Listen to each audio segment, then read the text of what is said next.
University మంచి భవిష్యత్తు కోసం తెలుగు విద్యార్థులు ఇష్టపడే యూనివర్సిటీ. కాల్ 9059052378 9059052379.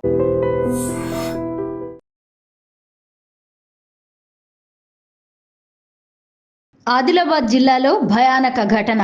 30 మంది విద్యార్థులను చంపేందుకు యత్నం. ఏ పాపాత్ముడు కుట్ర చేశాడో, ఏ దుర్మార్గుడు ఆ ఘాతుకానికి పూనుకున్నాడో తెలియదు కానీ ఒక్కరు కాదు, ఇద్దరు కాదు, ఏకంగా 30 మంది విద్యార్థులు బలి కాబోయారు. అదృష్టవశాత్తు ఆ విద్యార్థులంతా పెను ప్రమాదం నుంచి తప్పించుకున్నారు. పాఠశాలలో విద్యార్థులు తాగే నీళ్లలో విషం కలిపిన దుండగులు అందరినీ అంతమొందించాలని చూశారు. ఈ ఘటన స్థానికంగా సంచలనం రేపింది.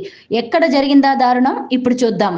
ఆదిలాబాద్ జిల్లాలో భయానక ఘటన వెలుగులోకి వచ్చింది. ఇచ్చోడ మండలం ధరంపూరిలోని ప్రభుత్వ ప్రాథమిక పాఠశాల విద్యార్థుల ప్రాణాలను తీయడానికి కొందరు గుర్తు తెలియని దుండగులు కుట్ర పన్నారు.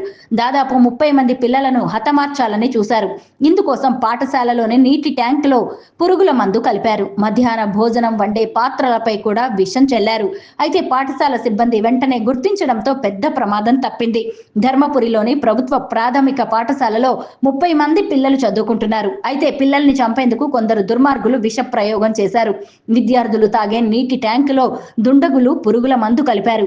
మధ్యాహ్న భోజన సామాగ్రిపై కూడా పురుగుల మందులు చల్లారు. బుధవారం వెలుగులోకి వచ్చిన ఈ ఘటన అందరినీ తీవ్ర భయాందోళనలకు గురి చేసింది.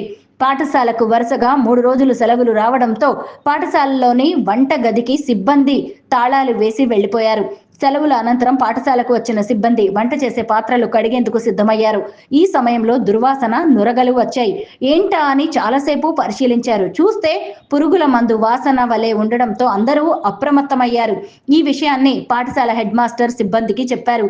అంతా కలిసి ఏం జరిగిందో అని చూస్తున్న సమయంలోనే అక్కడే ఓ పురుగుల మందు డబ్బా కనిపించింది. అలాగే నీటి నుంచి కూడా దుర్వాసన వస్తుండడంతో నీటిని పరిశీలించగా దుండగులు తాగునీటి ట్యాంకులోనూ పురుగుల మందు కలిపినట్టుగా సిబ్బంది గుర్తించారు.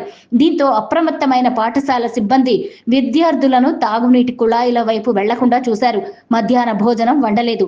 ఈ ఘటనపై ఉపాధ్యాయులు పోలీసులకు ఫిర్యాదు చేశారు. సరైన సమయానికి పాఠశాల సిబ్బంది గుర్తించి మధ్యాహ్న భోజనం వండకపోవడంతో పెను ప్రమాదం తప్పిందని అంటున్నారు. కాగా ఈ ఘటనపై పాఠశాల సిబ్బంది, విద్యార్థుల తల్లిదండ్రులు, గ్రామస్తులు మండిపడుతున్నారు. అసలు స్కూల్ పిల్లలపై విష ప్రయోగం చేయాల్సిన అవసరం ఎవరికి ఉందని, చిన్న పిల్లలు ఏ పాపం చేశారని ఆగ్రహం వ్యక్తం చేస్తున్నారు.